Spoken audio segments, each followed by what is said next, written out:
We've had formats that felt kind of pretty solved, like within a month or so, and this one's it continues to be interesting. I don't think we'll see too many deck developments happening over the next few months, at least until Magic 2014 comes out in the very near future. Right. Yeah, we've got that coming out. What is it, mid to late July? What is it? I want to say it's like around July 20th. I think it's like that's the official release, I believe. Okay. Yeah. So when it would be actually legal. Yep. So we'll see what happens then. But for now, we're underway. Both players with just land go so far, and is that a blind obedience from Dan Riebling playing blue-white-red Geist? This is a blue-white-red pseudo mirror, I'll say. I mean, we're gonna have a lot of overlap, I think, but I think Daniel looks like he's got kind of a more aggressive bent with Geist of St. Traft, Boros Reckoner, and 4 copies of Thundermaw Hellkite. Yeah, in general, the player with Geist of St. Traft in Game 1 is going to be pretty heavily favored. You saw this in the top 8 of Pro Tour Gate Crash. Jerry Thompson taking a loss to Joel Larson. Mm-hmm. Joel Larson obviously playing, a Geist-oriented version of Blue-White-Red, while Jerry had chosen to eschew them. So as you see, after the Geist resolved, Drew chose that point to play a Snapcaster Mage, which is going to come into play tapped, so that he could untap it on his turn and have it available as a blocker for that Geist of St. Traft, because that is, one of the ways he can answer Geist of St. Traft, and he's going to have an opportunity to do that now. So there you go. You see Snapcaster jumps in front of Geist of St. Traft, Angel swinging in, and we're going to see a turn burn. It's just the turn half of turn burn. I believe it's actually the burn half. Oh, okay. He could be doing that. But peculiar. I saw all 3 lands. I'm thinking he tapped all 3. He extorted, he had one. Yeah. So Drew dissipates. That was a strange decision to attack first from Daniel. I think, he's not playing around Restoration Angel at that point, right? Yeah. It doesn't play around an extra Snapcaster Mage. I'm not really sure why he would attack first rather than just go ahead and try and zap the guy and see what happens. Either way, it was dissipated and the board is cleared. Drew did take 4 from the Angel, and Daniel's follow-up is a Geist of St. Traft. Number 2. Yet again, yeah. So Drew does the same trick, except this time with a Restoration Angel, plays that at the end of turn, comes into play tapped. He immediately untaps it during his turn and now has it available to block.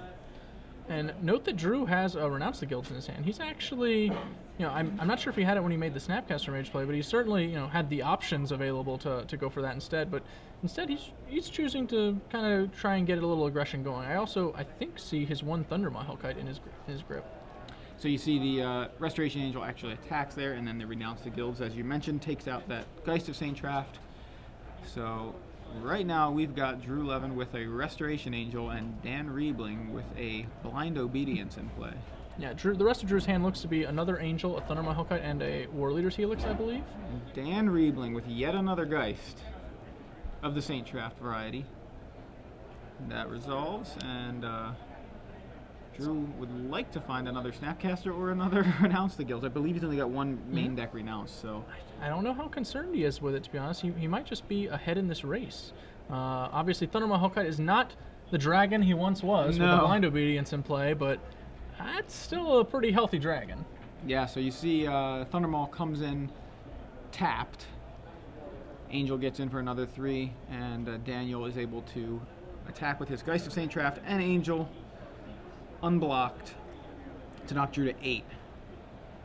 Yeah, Drew is, definitely concerned about dying on the next turn. He'll probably be playing War Leader's Helix this turn rather than another dragon. Yeah, I imagine he does something like Helix on the Angel or Helix on Daniel. So looks like a turn burn. This looks like just a turn. Yeah, well, it's the turn burn. He's doing one or the other. It looks like a turn, and he's going to extort.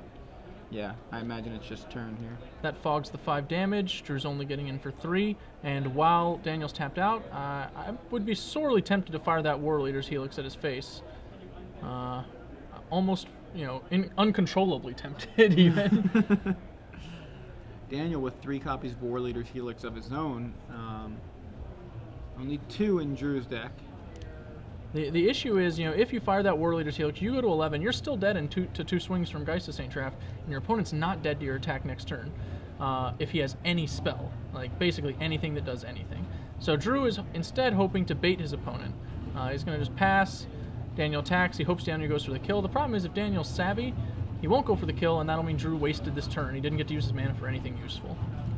So you see the Geist of St. Traft swinging in, and Drew is going to apparently take it all. Daniel goes for it. Wow. Drew gets him. Drew is going to War Leader's Helix. Yeah, I'm going to Helix you, go up to 5. And This will put him to 11, and it'll take 4 from the Extort and the Searing Spear. And that'll leave him back at 7, basically, just negating... or sorry, he's at 1. He does go to 5. We haven't updated. So he basically just stays at 1. And, you know, he's dead to a 0 mana cost spell, but instead, he gets Daniel. Yeah, with a Pillar of Flame for that last bit of damage after the Restoration Angel and Thundermaw Hellkite deal 8. So Drew Levin takes game 1 fairly quickly, and that was pretty exciting because it looked scary for both players at different points. And Daniel Riebling able to just keep replacing his Geist of St. Trafts. Yep. It's a difficult card to deal with as it is. Drew able to kind of just buy time dealing with the first 2 and then racing the last one. Yeah, Daniel got a little overeager in that game. Notice if he had just attacked with the Geist and just passed turn, not done anything, you know, what's Drew going to do? Drew's going to attack him for 8, knocking Daniel down to 2, and then, you know, he's at an interesting spot. Obviously, Daniel drew Pillar of Flame, but if he hadn't, how does he play from that position? He can try and cast the War Leader's Helix, but Daniel will kill him with any spell in response via Extort. Yeah. So Drew obviously can't do that. He just has to pass back, and then Daniel has free and clear range to just attack with his Geist of St. Traft. If Drew tries to War Leader's Helix, he casts a spell in response. So by initiating the exchange of spells in the casting of Searing Spear, Daniel actually, you know, set Drew up to have a much more favorable situation, whereas if he had held the Searing Spear and just waited for Drew to do something, Drew would have been forced to draw a relevant spell.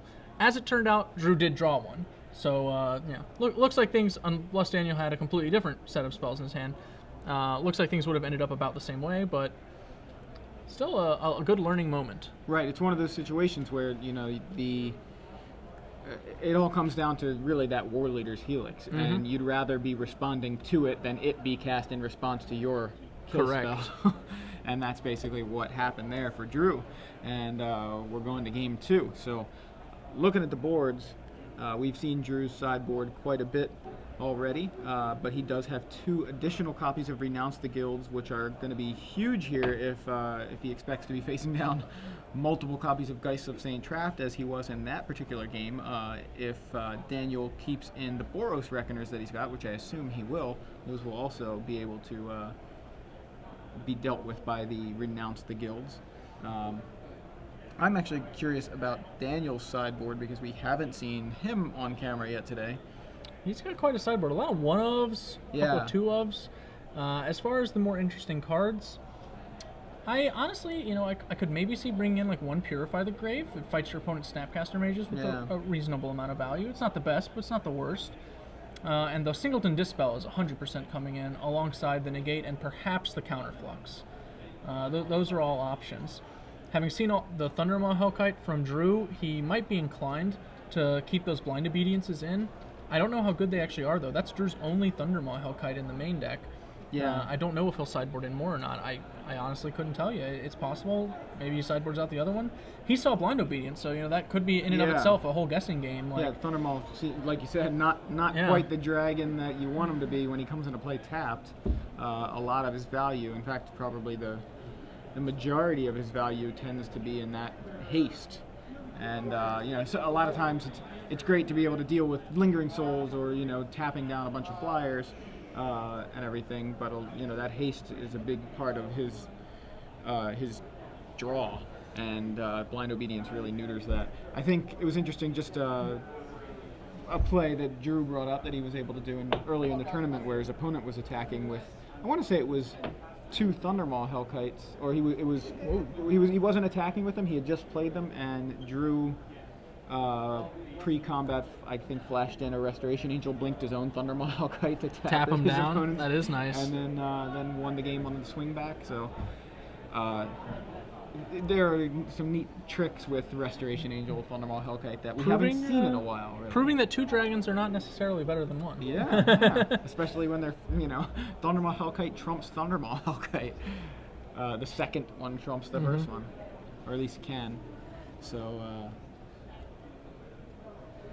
we'll see what they decide to do. Between them, they've got 7 Thunderball Hellkites and 6 Restoration Angels. So we may see all kinds of shenanigans. But yeah, I don't know if I like the Blind Obedience otherwise. The issue is that this matchup really revolves around the fact that Daniel has Geist and Drew does not. So Drew is naturally going to be forced to defend himself and take advantage of any opening he gets. Like, he needs to be really aggressive when he gets the moment, but has to just assume Daniel is going to be the one pushing tempo. Yeah. And Daniel should be taking that into account. You know, he shouldn't want to be playing the card advantage control-y route. Like, he should be wanting to just get Drew dead as quickly as possible and draw on the fact that Geist of St. Traft is just a huge weapon in the matchup. Yeah. He saw that Renounce the Guilds, and yeah, you know, that has to be scary or whatever, but at the same time, just one hit with a Geist of St. Traft is already basically like 2-ish cards. Right. So you get a lot of value just out of that one hit. If you can get in one hit, then a Renounce the Guilds is not actually that good a trade. And we're underway. I believe Drew went to 6 there. Did he? I think he so. did. Yeah. Yep. He did go to 6. Confirmed. All right, and there we see the Blind Obedience. So Dan decided he wanted to keep that. And we've got an Augur of Bolus, comes into play tapped. Drew looking, finds Syncopate. Restoration Angel land, go to the bottom. Not an ideal find for Drew. Syncopate's one of those counters you really don't want to reveal to your opponent you have. Yeah. Daniel's going to take 2. You know what that means. I think it's Geist time. I assume. Yep, Geist of St. Traft on turn 3, on the play, with a Blind Obedience already out there. Drew, under pressure. Has a lot of blue-red lands. Don't see a white land out there yet. Yeah, that's this is his second game we've seen Drew today where he is having trouble finding white mana. The Plains do not like to show up here in Philadelphia. That is Slayer's Stronghold, I believe, from Dan. Yep, +2/+0 haste. And Drew's going to go ahead and block the Geist. Dan has the option of pumping it to kill the Augur of Bolus. Declines. So Drew takes 4 from the Angel there. Daniel just sitting back and chilling. Drew's going to try and dig for lands. Think Twice.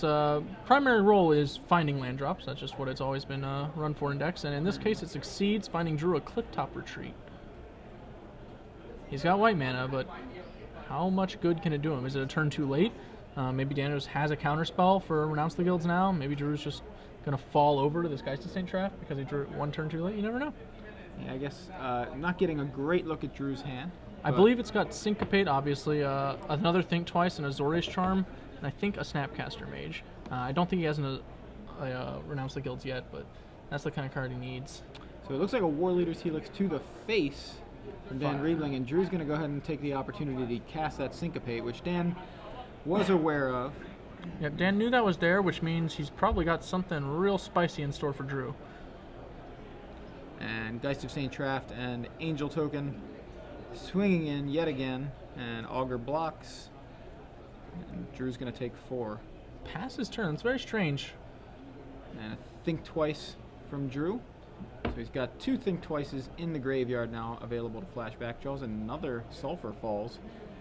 I think, is that all 4 Sulfur Falls? It looks like 3 Falls and a Steam Vents. Oh, I mean, there's the 4th, I think, in his hand. I think the 4th in his hand? 4th Sulfur Falls in his hand, possibly. Can't quite tell. No. Dan, considering jamming a Restoration Angel, it looks like, during the end step. If he was going to play this, he probably should have just played it on his turn when Drew was basically tapped out, or during Dan's end step when Drew actually was tapped out. So here comes Geist and Angel yet again for Dan, and I imagine we're going to see the same old song and dance. Augur jumps in front of the Geist of St. Traft. They're going to do that dance all the time, and Azorius Charm will save 4 damage for Drew. Deals with that Angel. Drew's just trying to buy some time. Think Twices, draw a card. As a flashback, Think Twice finds a Glacial Fortress, and there we say, while you're tapped out, I'm going to Restoration Angel my Geist. Go ahead. Okay. This is the play Dan probably should have made last turn. It's a lot riskier now as Drew has seen many more cards and could actually have found a Supreme Verdict, which he would has punish found Daniel. He has found a Renounce the Guilds. Yep. So he'll certainly be playing that one and the threat of Geist of St. Traft. He's probably debating whether he should play it now or wait until Daniel's turn. If he waits till Daniel's turn, he risks some bad things happening to him. Yeah, counter spells Namely, as you mentioned, Dispel is one of the cards that Daniel likely brought in. So we're going to see Drew cast that, renounce the guilds now. And Success. No Force of Wills here. Nope. Not yet, anyway. M14 though, just around the corner. Yeah, Drew might have stabilized here. He's got an Azorius Charm to send that Angel packing for a turn, and then he'll have another Think Twice in the yard, try and draw some cards. He's going to go for Snapcaster Mage Azorius Charm, try and get a little further ahead that way. This play also allows him the possibility to Azorius Charm from the hand, should Daniel counter the Snapcaster Mage. So, there you see the Azorius Charm deals with the Restoration Angel. And now Drew's the one with the clock in play, and Daniel is the one slowed down. We already know he's missing land drops, so Drew doesn't have to worry about that Slayer Stronghold coming online with the Restoration Angel sitting on top of Daniel's deck. It's mostly just a blank land for the time being. Daniel passes after considering a play. That's got to trouble Drew slightly. He's probably curious what that is. Yeah, so we see, I know there's that Sulphur Falls, and Azorius Charm, Sphinx's Revelation, and is it Snapcaster? No, it's Augur. Drew passes turn. That seems ill-advised. I imagine he was a little scared of a Restoration Angel, but he can actually just Azorius Charm a Restoration Angel back to the top of the deck if he swings. Yeah. And just leave Daniel with 2 threats stacked up there doing nothing. Looks like he's planning to just cast Sphinx's Revelation, so perhaps he just didn't want to put himself in the position where he has to defend his creatures that way. And it looks like a Boros Charm with Extort on the stack. Drew is going to respond to it with that Sphinx's Revelation for 4. Yeah, that's a pretty healthy play, and it's likely going to wind up rewarding Drew with the win. He gains 4, effectively countering the Boros Charm. Yeah. And peels 4 cards. Not bad for 7 mana. One of which was a Thundermaw Hellkite. He also drew an Azorius Charm, I think a couple of lands. And there's a Thundermaw Hellkite from Dan Riebling. Oof. So we know Drew's enter the battlefield tapped.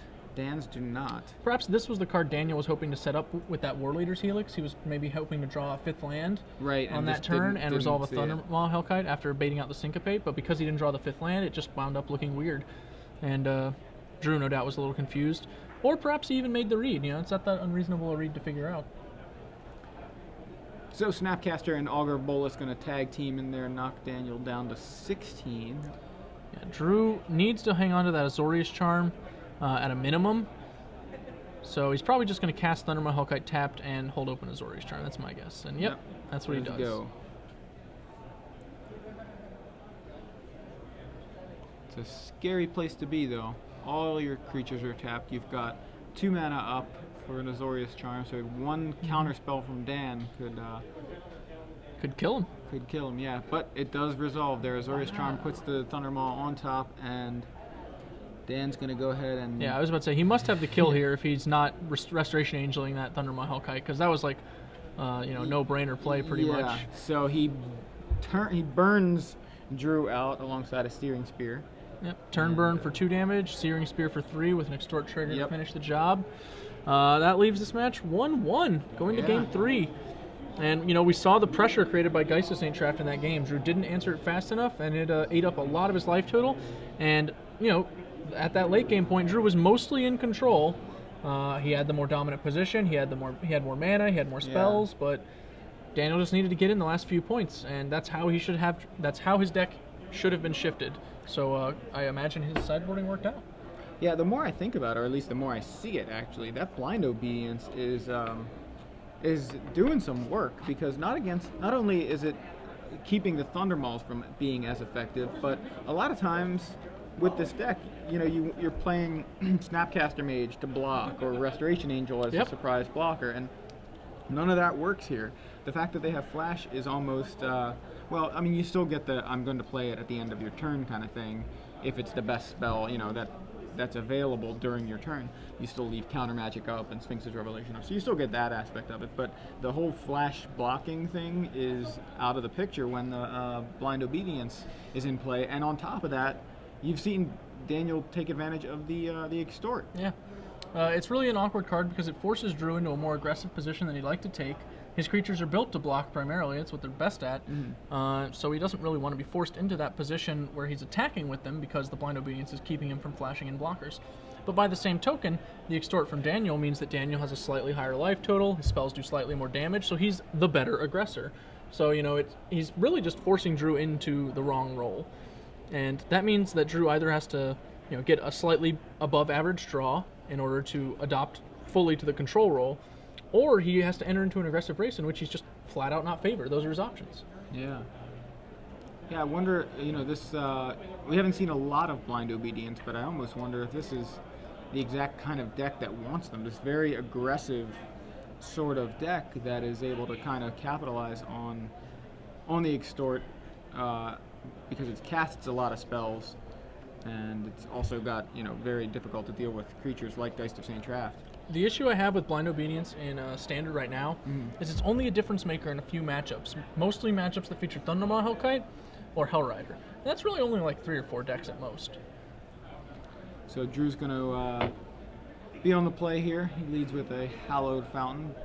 Daniel has a Sacred Foundry, and a Sulphur falls from Drew on turn 2 here, and he's considering something here. Looks like probably an Augur. Yes, Augur of Bolas. Comes into play untapped because there is no Blind Obedience. He finds an Azorius Charm. You thought he whiffed, didn't you? I thought he whiffed. I thought it was a land for a second. Saw land, and then that Azorius Charm peeking out from the middle there. Drew's opener, very resistant to Geist of St. Traft. He has access to a Renounce the Guilds and a Supreme Verdict. So I imagine he probably feels pretty safe here. So a Blind Obedience on turn 2 for the 3rd consecutive game from Dan Riebling. Keep in mind, he only plays 2 of those. So he is real good at drawing that Blind Obedience in his opener, or by turn 2 anyway. Yeah, I don't think it's going to be that strong in this game. Drew's on the play, so some of the tempo gains of the Blind Obedience are negated, and Daniel misses his turn 3 Geist, his most powerful play. That just leaves Drew in the driver's seat. He's going to start getting in those points of damage, drawing cards, doing the things his deck is better at than Daniel's. Keep in mind, the one thing that Daniel's deck is better at is, dealing damage. That's all he's really got going for him. So a Boros Charm will deal 4 to Drew. In the meantime, Augur of Bolas coming over at that Trident and poking Dan's life total down to 16. Yeah, actually, I believe it was down to 18, and there was a shock land involved. That's an odd play from Dan to just fire off the Boros Charm there.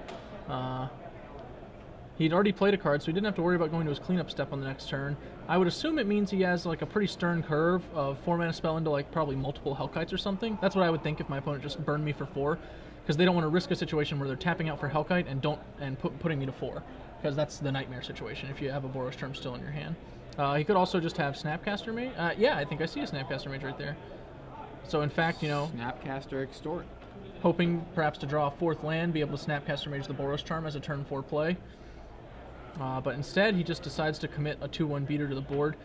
And I actually like this play from Daniel because he does need to be aggressive. He needs to attack Drew, get in every point he can. He's mana screwed. His spells deal more damage. This is the only way he's going to win the game. Yeah, in the meantime, since that Boros Charm is resolved, Drew added a Restoration Angel to the board and swung in with both of his guys. Snapcaster came down for Dan, as we mentioned, but he was not getting much value out of it other than as an Ambush Viper. So an Azorius Charm on the Snapcaster, the attacking Snapcaster Mage, Daniel is going to dispel the Azorius Charm and extort it, and Snapcaster is going to get in for 2. Yep, Drew goes to 12. Cycles to think twice, and Drew's gonna be more careful from here. He knows Daniel can kill him. It's totally realistic. That Blind Obedience will eat him away. He knows Dan has access to things like Thundermaw Hellkite and War Leader's Helix, so he'll move back to the control role now that there's a 2-1 on the field. He doesn't need to attack with things like Augur of Bolas. He can just rely on his deck to outdraw his opponent. He'll send the Restoration Angel, and probably just pass turn. Yeah, that looks like the play. So Daniel untaps his 3 lands, actually finds a 4th, I believe. It looks like a Sacred Foundry. Comes into play untapped, so he's going to take 2.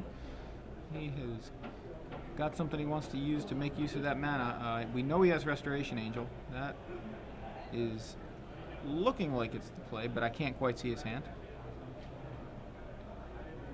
He goes with Geist of St. Traft, and no Extort? No Extort, despite shocking himself. So, I mean, Must be holding that has to trip out Drew. Yeah, Swords to Plowshares. Or... Purify the Grave is the only card that like really makes sense, I think, that we've seen from this list. Yeah, look at Drew's face. Yeah, Drew's written just, on his face. what like, could this be? So I'm gonna renounce the guilds. Does that work? Beckon Okay. Apparition would be a sweet one if he had it right there. Right? Yeah. I'm pretty sure that that's would a gold spirit token. I think you're right. I'm almost positive you're right. So renounce the guilds resolves deals with the Geist of St. Traft, and I think that was a flashed back. Think twice. Daniel appears to be... He says, okay. Looked like he was going to respond to it. Yeah, I think he must have that Purify the Grave and was perhaps thinking about, cacking the other Think Twice while it's in the graveyard. But yeah. I don't think that that's necessarily a great line here. You'll get a lot more value catching a Snapcaster Mage unawares. That said, with his Mana Strap and his Geist Dead, he might just be in too much trouble at this point. So Restoration Angel gets in yet again for Drew.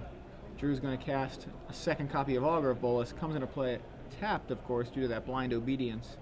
And he finds an Azorius Charm off of that one as well. His hand looks like it's Azorius Charm, Restoration Angel, some lands. I think he's got a Supreme Verdict as well, but I couldn't swear to it. I'm having trouble seeing. He's got a... Yeah, he sells the Verdict from his opener. Okay. So, looks like Restoration Angel, number 2 from Drew at end of turn here. This should come pretty close to locking things up. Drew's really far ahead. Daniel can only extort so many things. A War Leader's Helix, not the card Daniel wants Drew to find there. Yeah, the Angel resets the Augur of Bolas, and Augur finds War Leader's Helix. Drew in real good shape to win this particular game and match. Draws a Snapcaster Mage.